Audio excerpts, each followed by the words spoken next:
Hey, wow. Boom. What's up? It's Dominic D'Angelo. I'm of adfreeshows.com, SEScoops.com, and brassringmedia.com. Check it out. I'm also with RVD TV. Last night, I went live with Rob Van Dam. We talked for about almost 2 hours, covered a lot of good ground, talked about a lot of different things. We went in depth about Sabu and Sabu's time in WWE. We talk about the really, really great documentary that's out now, Sabu, by Joe Clark, who RVD has worked with directly on Headstrong for his concussion documentary. And this is coverage of Sabu and leading up to his last match at GCW and obviously his untimely death afterwards and stuff. So it's a really, really gripping piece. Let me say that much. Really, I'm about over halfway through it right now. And it's a very, very deep look into Sabu during that build up to his final match and stuff like that. And just what he was kind of going through, his thought process, very intimate. And Joe Clark does some beautiful cinematography that captures the personality of Las Vegas and the vastness of Las Vegas and ties it into Sabu and what we got to know about the legend to him and what he was able to do and the legacy he was leaving in addition to what he wanted to still accomplish, really focuses on the bond and friendship that him and Rob have too, which was really nice. I'm sure the other half that I still need to watch is equally, if not more gripping. And so check it out. You can check it out on Kinema. That is cinema with a K.com. You can rent it on demand for like a brief little bit. The price tag is only $10. And let me tell you, it's worth it. It's worth it to check it out. So help support Joe Clark. He did a really great job so far. I'm intrigued to watch the rest of it as well. But I'm intrigued to be here with you all as well, too. Let's say hi to some folks in the chat here. Triple E says, what's up? He said, what Razor do with the mouse he caught during the RVD podcast? Yes, last night, as I was chatting with Rob, my cat Razor caught a mouse alive. And he had it. He went in my bedroom. He took it back out, and it was still alive. And he chased it down and caught it again in my living room as I'm chatting with Rob. And then he took it in my bedroom again. So what has potentially happened? I walked into my bedroom. Razor has his paws out front here. He's got something pinned. And I'm like, oh boy, he's got the mouse just pinned down and trapped right then and there. And his paws are underneath a tote bag that's on the ground. So I slowly lift up the tote bag. There's no mouse there. He's just hanging out. So I'm thinking the mouse was in the tote bag. I took the tote bag, which had really nothing in it. And then I took a garbage bag, put it in the garbage bag, and threw it out.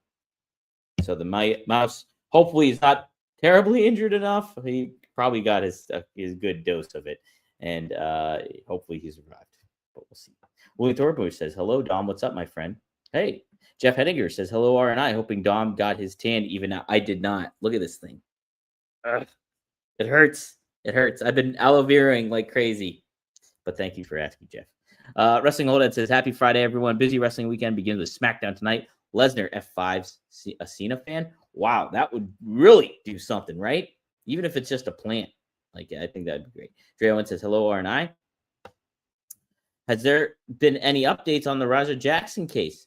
Last I heard, he was arrested. According to TMZ, he got arrested, and he is on a $50,000 bond, I think it was. And then, but he hasn't been released from prison at that juncture, which was yesterday at when they released that report, which was, oh my God, probably about 9:30 to 10 p.m.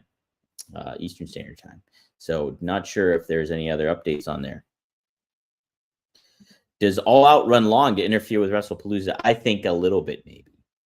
Because it's Cena and Brock Lesnar kicking off the show for WrestlePalooza. And so, yeah, I could imagine that happening. What's going to close it out, though? They did not say what would close out the show. Because they have Cope and Christian. That match is opening WrestlePalooza. That was confirmed by Tony Khan on the media call yesterday, which I was on. I did ask about the status of Wardlow. That is the question I ended up going with. Jason Powell asked about Saudi Arabia. So some interesting topic here. If you guys haven't heard this, Tony Khan did not shy away from being willing to have a big show during April of 2027 when WrestleMania will be going live from Saudi Arabia. And made mention that Revolution is usually their big April show, and they always want to do some big stuff with that, and it's one of his favorite shows to do. So Tony Khan might have some plans a couple of years down the line here with that. So pretty cool to hear. I'm all for competition in pro wrestling. It just helps elevate all the brands, hopefully, is what the main goal is. And you got to make money and everything to that effect. So let's hope that pans out pretty well. Probably next week will be our plan, Triple E. I just actually texted with Greg and Magnum, and Magnum was unable to do a show today. So hopefully we can do it next week. Wrestling Hold It says, is it me or does Jason Powell sound a lot like Dave Meltzer? It's interesting. I never thought about that, but they kind of do, right? They kind of do in certain ways. Jason's got a great voice, though. Like, he's got like this kind of deep voice. Like, Jason Powell and Wade Keller were the first two guys that really hooked me into the pro wrestling news kind of world. Hit those two, and Bruce Mitchell were the two guys, because I was a big follower of the PW Torch. So back in 2010 and stuff like that. There might be, it's going to be delayed, if anything, though. Willie Thornberry, is there a working stiff episode this week? Obviously, Robert's not here, so he's been pretty tied up with work and everything like that. So I just don't think him and Scott, the stars of the line for them to have a recording yet. But maybe stay tuned for that. I have not been told either way regarding that. But yeah, what a big wrestling week here. I will say before I go into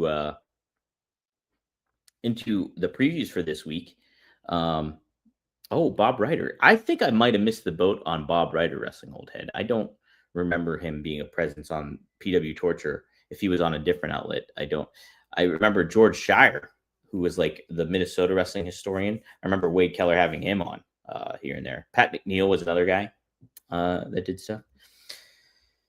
But I'll say it. So yeah, Magnum, Greg, and I did a show last Friday, a week ago today, covering Powertown. And we talked about Powertown.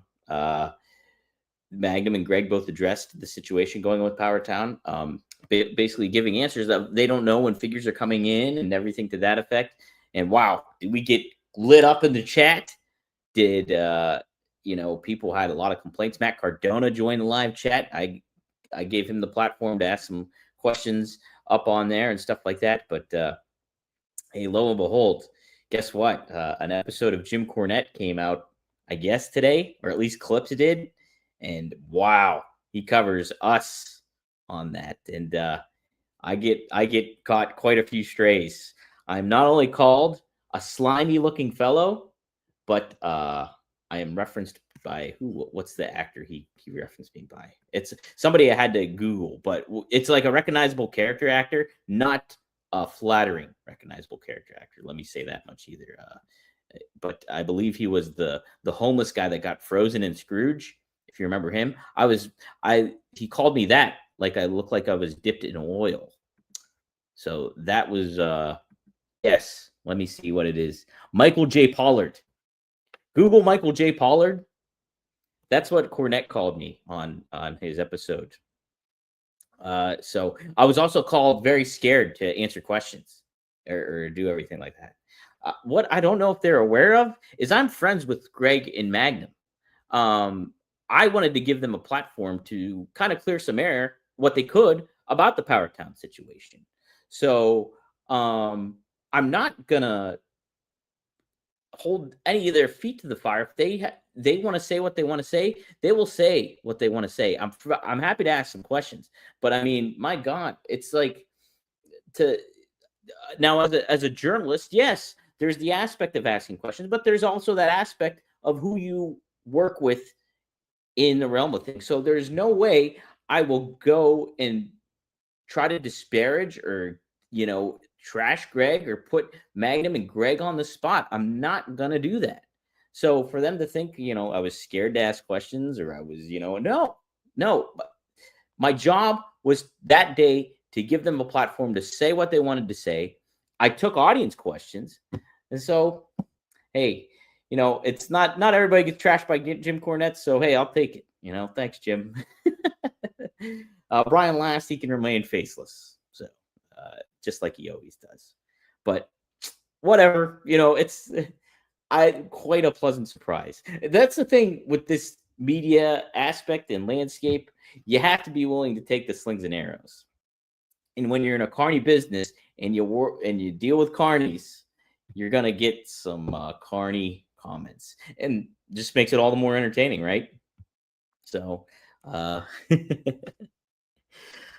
so yeah, that was it. Go and listen to it. I'm not discouraging anybody to not listen. They're gonna get their views and they're gonna get their listens because they do all this. That's what makes that show so entertaining, is trashing people. Like, yeah, you trash everybody.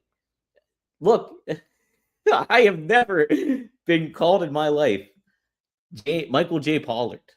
And like I said, I had to Google him, but I recognized the character actor. And I'm dipped in oil. And my upper lip was quivering the whole time. And I was drinking beer. I always drink beer with Greg and Magnum on the show. Always.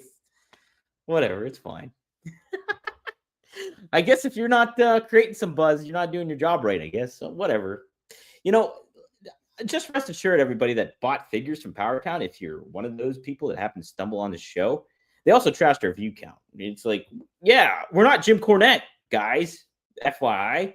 But yeah, if you happen to, just rest assured, you're going to get your figures, and they're great looking figures. Like, just going to take time. Sorry. Like, people want answers. I understand that. And when you're upset and you pay a lot of money, you expect results and communication, which did not happen with Powertown in that. And that's a flaw on their end, but wanted to give Greg and Magnum a platform. I love those guys. I know that their heart's in the right place. And so I wanted them to speak their minds. So there we go. Dre Owen says, Dom should try to get Cornette on the pod. That is not happening. I did try to get him for several interviews before, and I was always cordial with him. I met Cornette Major League Wrestling, Battle Riot 2 in New York City. The guy could have been nicer. And I was like, hey, could I get an interview with you? And he's like, oh, yeah, we could, he was like, shoot me an email. And I did. Just didn't hear back. And I actually corresponded with Cornette several times over news when it comes to like the G-Raver situation. If anybody remembers that, there was the loss, like the G-Raver parodied Cornette's face on a T-shirt, and it was really like graphic, where Cornette had pins in his head and all this deathmatch stuff. And Cornette was like filing a lawsuit, all this stuff. I corresponded with him, and I did all this kind of stuff, and everything like that. But hey, they're creating an entertainment program. They get the views for that kind of reason, so good on them. But check it out. The graphic, I'll even tell you, is I kind of like the graphic because it's like TA's on there, and then they have Nightcrawler. Cornette is Nightcrawler. I'm a big X-Men fan, so check it out. Let's see. All right, let's get to the business of living here. Anybody ever see the movie Let's Go to Prison? Seriously, my favorite comedy of all time. Well, not one of my top 3 favorite comedies of all time. So underrated. Will Arnett is in it. Bob Odenkirk is in it. Is it Dax Shepard? Yes. He plays he's kind of the leading role in it. Che McBride. It's about being in prison. It's freaking hilarious. Michael Shannon's in it too. Check it out if you haven't. Seriously, I've watched that comedy so many times. I laugh every time. It's so funny. Where's my Fresca? That's it. Jeff gets it. Yes. Dre Owen says being insulted by Cornette is like being called a MF by Sam Jackson, right? So, yes, very true. All right, let's preview. I guess we'll start with WrestlePalooza. John Cena and Brock Lesnar are kicking off the show. John Cena wins this.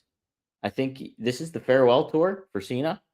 I mean, it's not like he's putting a new guy over here. It's Brock Lesnar coming in as a big threat. Cena cut that promo on Raw where he's like, am I scared? Yeah, I'm scared, but I'm never going to quit. I'm never going to give up. So it was classic Cena stuff. We've seen Brock Lesnar whip Cena plenty of times. And we've seen these guys have a feud, obviously. So it's kind of makes sense that they're having this match. And you want to kick off your ESPN partnership off in the right manner. What better way to kick it off? Your first match ever for ESPN with WWE. It's John Cena versus Brock Lesnar. So John Cena wins this. It gets the crowd hot, feeling good in Indianapolis. Plus you got Pat McAfee there. So John Cena wins this.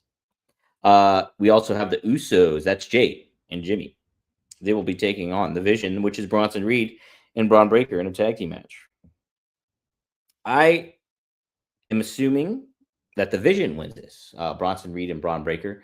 I think you have Bronson Reed. He lost to Roman Reigns, but you still want to make the Vision look like a big, credible force.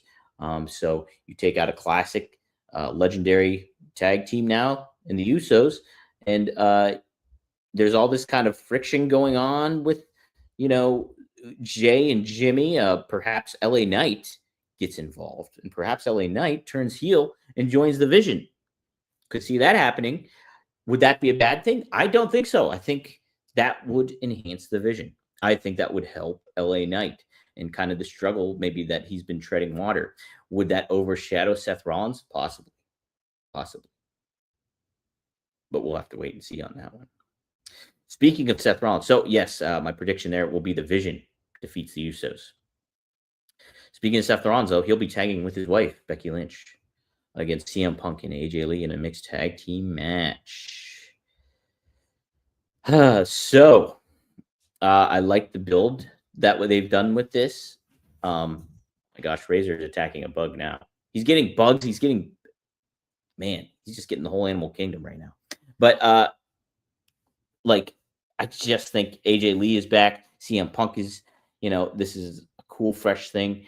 Seth Rollins and Becky Lynch can be the heels. Obviously, I think maybe AJ Lee gets the pin on Becky, and then we get a solo feud for AJ Lee and Becky Lynch over that Intercontinental Championship. So CM Punk, AJ Lee win this one with Becky Lynch taking the pinfall. Becky's a great heel. I think she's doing some fun work, and I think they created some good build for the story here into what, hey, some unknowns. How's AJ Lee's neck? How is she physically in this match? Like that's the hanging chad that Becky and Seth left, and then CM Punk and AJ were like, your two egos going to coexist together, teaming up. Becky Lynch was ranked by Bleacher Report as the #1 women's wrestler of all time. So how about that? So it's another feather she can add to her cap if she wants to chat off Sports Illustrated and then she wants to add Bleacher Report now to that resume, she can. We got a singles match for the WWE Undisputed Championship. That's Cody Rhodes and Drew McIntyre.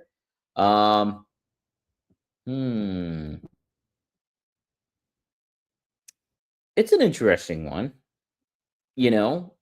This is, if you're thinking about this from a perspective of what platform they're on, being ESPN, making this feel like a big, big thing.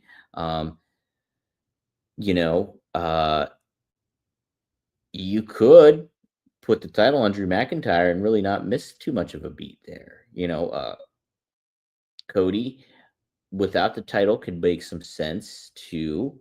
Trying to think what's down the line here, where they could be going when it comes to that. I mean, I guess if I have to lean on something, I'm saying Cody kind of keeps it.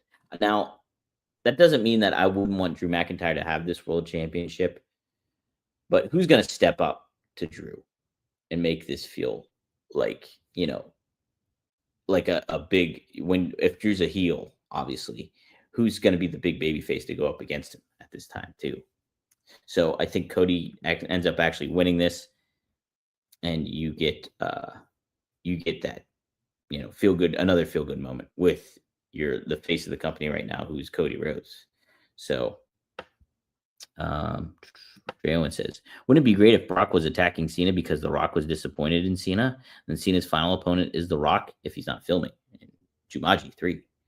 Boy, I mean, that is the payoff. I mean, at this juncture, who is fit to face John Cena at this point? I mean, the only one from a storyline standpoint that really, really makes a whole lot of sense that would add the gravitas to John Cena's final match would be The Rock. But I mean, is The Rock in shape? He's lost so much weight, according for his upcoming film where he's playing like an older guy.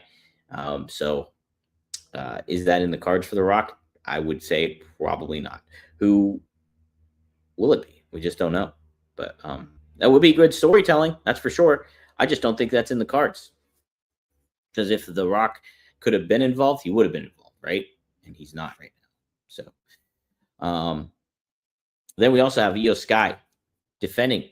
Oh no, it's the vacant women's world championship. That's right, the vacant women's world title. So Stephanie Vacour and Io Sky. I think Stephanie Vacour wins this. I think the time is nigh to do it. You want to create a new star? Boom, you get a new star in this by doing this with Stephanie Vacour. She's already a star, and so just putting the title on her establishes that even further. You can have Io Sky feud with Asuka and Kairi Sane, and move on from there. Yeah, I think that's your card right there. That's good. So those are my predictions. John Cena wins. The Vision wins. CM Punk and AJ win. Cody retains.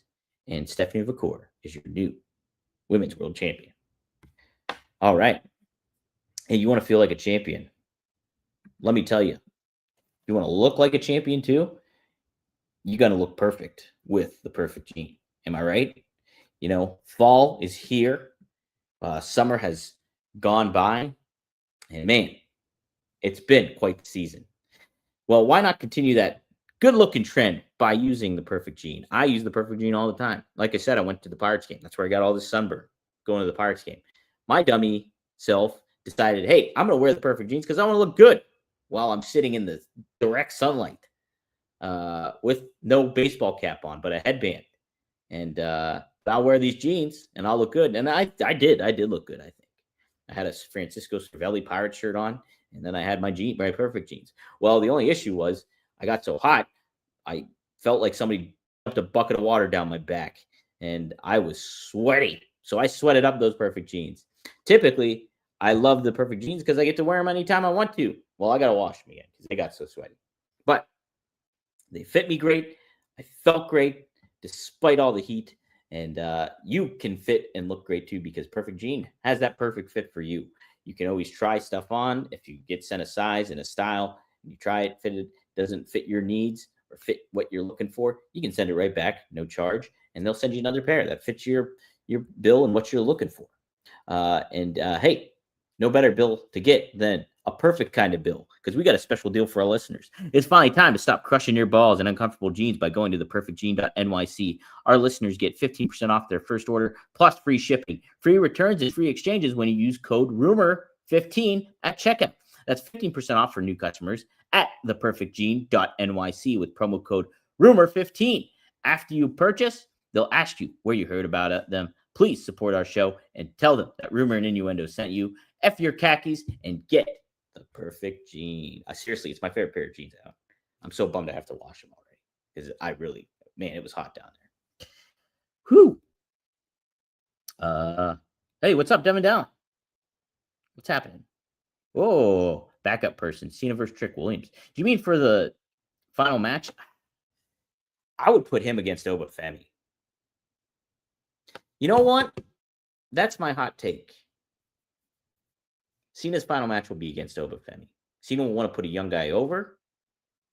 If WWE believes in Oba Femi and what his ceiling is, then that's who they're going to go with. Because maybe they'll give Cena that choice. But they got to start doing that quick if that's going to be the case. Devin Dowling loves Cervelli. Loved him in the Bronx, backing up Jorge Posada. So Cervelli, obviously played for the Pirates here. And I was a huge mark for Cervelli because he came out to D. Martin. I got D. Martin tattooed on my arm.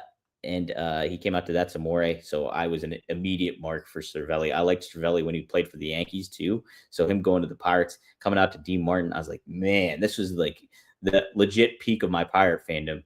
I moved back to Pittsburgh, not because of the Pirates, but I moved back to Pittsburgh from Philadelphia. And I worked at Whole Foods, still work at Whole Foods. But who comes in one day, or more than one day, but Francisco Cervelli. He comes up to me and he's like, hey, do you have salt and paper? And I'm like, what? Salt and pepper. I was like, oh, salt and pepper. I was like, let me show you. So I directed Sir Francisco Cervelli to the salt and the pepper. And then I told him, I was like, hey, I was like, you come out to D Martin. I think that's the coolest thing. You're like one of my favorite players of all time. I love you, man. He's like, oh, thank you so much. Thank you so much. I appreciate that. So there's my Francisco Cervelli story. I'm a huge Mark. It's a shame that his career kind of like, I think he had some concussion issues and stuff like that, and ultimately had to retire. He did get traded later on to the Marlins, I believe, and then started. I think he's coaching and stuff like that now. But love Cervelli. Cervelli's awesome. Triple E says Cena versus Joe Hendry. We're getting some throws out there. Triple E says Cena versus Zilla Fatu. Umaga's son would be better. Yeah. I just don't think they build it right. I don't think putting him in the mix with the MFTs and or introducing a new Samoan too into the mix might not be the best way to send him. I think you want somebody that's kind of established themselves in the WWE ecoscape, and somebody that's done that has been Obafemi. I don't know. I think does somebody feel differently? I just think he's got such a good look. His voice is great.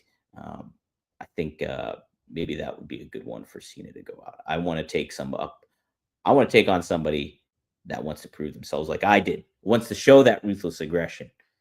And there you go. You get this tie-in with like what happened with Kurt Angle. So who comes out? Boom, Obafemi. You have him wrestle, and he beats Cena. And then Cena does the favor for him. There you go. Devin Dowling says, Cena put Solo over before this run. I don't see him facing another Samoan. Yeah, that's a good point too, because he did face. And he lost. Yeah, he lost to Solo. So I could imagine it being somebody that they really cherish or look for to build on a bigger scale. I mean, whoever they choose, if that's somebody in NXT, they're putting their chips behind them, right? Or at least Cena is giving his tip of the cap to them. Dre Owens says Cena versus Marcus D'Angelo. Wow, boy, that would be an epic match, wouldn't it? That's right. That would be an epic match, for sure. My degenerate brother, boy, who doesn't come on the show with me. I didn't actually invite him this week, just so everybody knows. So he didn't even get an invite this time around. All right. Hey, we also have another show to preview, and that is AEW All Out. Let's see what is on the card for that. Like I said, I was on the conference call with Tony Khan yesterday, and he made mention several times that this is the first ever afternoon show that AEW will have. All Out will be a part of. And so I think he does have a bit of a chip on his shoulder when it comes to all that. And wow, does he have a bit of matches on tap for this? I am looking at it right now. And according to Wikipedia here, there is a total 10 matches on the main card and 3 matches on the undercard. So we have an 8-women tornado tailgate brawl. That's Harley Cameron, Mina Shirakawa, Queen Amanada, and Willow Nightingale versus Megan Bayne, Penelope Ford, Triangle of Madness, which is Julia Hart and Sky Blue. So multi-women tornado tailgate brawl. They're trying to make it unique by making it a tailgate kind of match here. And I'm sure this will be fun. But I don't know who wins. Just looking at who's on here, I would say Megan Bayne's team wins. Because no, I take that back. You got Harley Cameron and Willow on there. I think they need a win. Megan Bayne is the lone gal that they're really trying to push, I think, at some points here. So Megan Bayne, she could not lose, not take a pinfall, and Penelope Ford could lose and still protect the Triangle Madness. And Penelope Ford's the one that's the person to take the loss there. We have Daniel Garcia, new member of the Death Riders, taking on Katsuyori Shibata, and in a singles match, Daniel Garcia wins this. He just joined the Death Riders. You want to keep him hot, even though, I'll admit I don't like the Death Riders. I've said that several times. Don't like the angle, don't like the story, don't like anything. But I do think Daniel Garcia fits there pretty well. So we'll have the Ops 2. This is the third preliminary match. That's Samoa Joe and Powerhouse Hobbs going up against the Workhorsemen. which is Anthony Henry and JD Drake. Remember those guys? Obviously, Samoa Joe and Powerhouse I'd win this. All right. Next up, we have Adam Copeland and Christian Cage taking on FTR. Cash Wheeler and Dax Harwood. Fun little build I guess they had to this, with Dax getting busted open and everything. Copeland Cage wins this, obviously. You're right. Not much to say after that. I think they'll get the huge reaction because it's the opening match, obviously. Hometown heroes. So it should be a fun atmosphere. Hope they do some nostalgic stuff with it. I hope we get a 5-second pose. Will we get a 5-second pose? Yes or no? Answer in the chat. Hurt Syndicate. Bobby Lashley and Shelton Benjamin and MVP taking on Ricochet in the Gates of Agony. That's Bishop Khan and Toa Leona. I'm going to go and say that Ricochet in the Gates of Agony win this. MVP takes the pinfall. And you build Ricochet feuding with Bobby Lashley and stuff like that. I think you can do something there a little bit. And you protect Ricochet at the same time. And protect the Hurt Syndicate too. I think there's probably value in having Ricochet's team win that, especially after Toa Leona got choked out by Lashley. Okay, singles match for the AEW TBS Championship. It's Mercedes Moné versus Riho. This match does not really intrigue me too much, so I got to think that Mercedes Moné wins this and continues her run. Match that does intrigue me, even though I'm not a fan of the Death Riders angle, is this coffin match between Darby Allin and Jon Moxley. I think this will be a fun match to watch. Hope they don't do anything super duper gruesome. I don't think it's really needed. Like, just have fun with the coffin. And like you maybe if you want tax on a skateboard or something like that, you don't got to do nothing crazy. Guess what? They're probably going to do something crazy. So that's an interesting one to think about. I say since the Death Riders are continuing, I'm going to say Jon Moxley wins this. Yeah. I can imagine. Because Darby Allin get put in a coffin, it just kind of sounds weird. Feels right. Like he's almost got like this Undertaker-esque vibe where, oh yeah, well, he'll get out of the coffin easy later on. So we got a tables and tax match. That's MJF and Mark Briscoe going one-on-one. It's an interesting one for sure. It depends on how quick you're trying to heat MJ up, maybe for the World Championship. I'll go out on a limb and say that Mark Briscoe wins this because this is Mark Briscoe's kind of match. So I think Mark Briscoe wins his tables and tax match. We then have Toni Storm. She is your women's world champion. She's defending it in a fatal 4-way against Jamie Hayter, Chris Statlander, and Thekla. Here you go. This is my bold prediction for this. I don't know if it's that bold. I'm saying Thekla becomes your new women's champion.